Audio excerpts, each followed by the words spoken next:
La Segunda Guerra Mundial cambió el mundo de innumerables maneras, política, social y científicamente. Pero uno de los legados más ignorados de la guerra es cómo transformó la forma en la que vemos y definimos el autismo.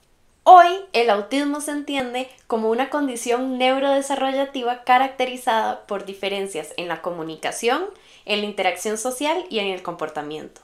Pero sus raíces están profundamente en el siglo XX, en esa intersección de la ciencia, la guerra y la ideología.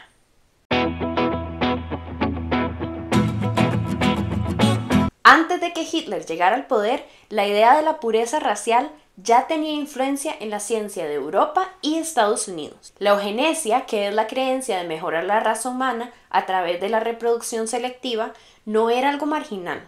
Era una corriente de pensamiento principal. Científicos y políticos prominentes apoyaban la esterilización de personas que se consideraban no aptas, muchas de ellas personas con discapacidades o enfermedades mentales.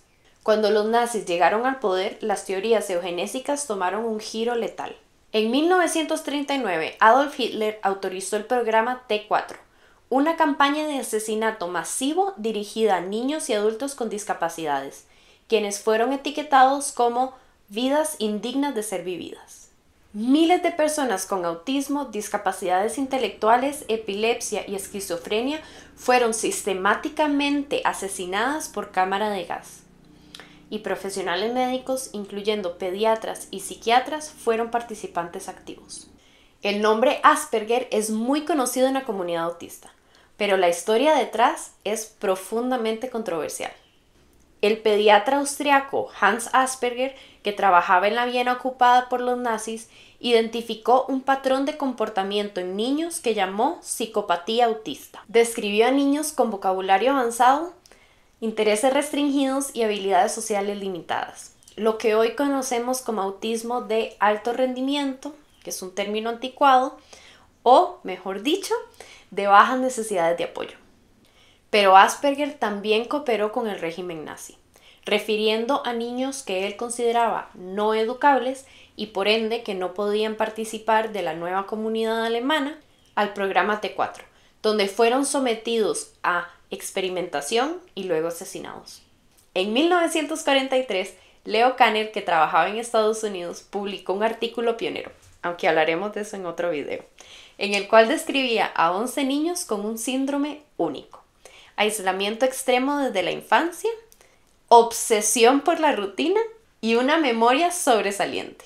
Lo llamó autismo infantil temprano. Pero la guerra no solo afectó a la población autista de la época, sino al mismo psiquiatra Leo Kanner, quien era un judío refugiado. Nacido en el Imperio Austrohúngaro y formado en Europa, huyó del creciente antisemitismo en los años 20 y encontró seguridad y oportunidades académicas en Estados Unidos. A diferencia de Hans Asperger, quien permaneció en la Viena ocupada por los nazis y cuyo trabajo fue modelado por las políticas del Tercer Reich, Leo Kanner trabajaba desde la relativa seguridad de la Universidad Johns Hopkins. Aún así, su trabajo fue influenciado por el ambiente de guerra y el creciente impulso por categorizar, patologizar y explicar las diferencias en la infancia. Ante la falta de explicaciones biológicas claras, Kanner y gran parte de los psiquiatras de la época recurrieron al psicoanálisis. Controversialmente, Kanner declaró que el autismo podría ser causado por una crianza emocionalmente distante. En sus publicaciones de 1949, se refirió a algunas madres de peques autistas como frías o mecánicas, una descripción que dio origen a la teoría de la madre nevera o refrigeradora, una idea que persistió durante décadas y causó un daño enorme.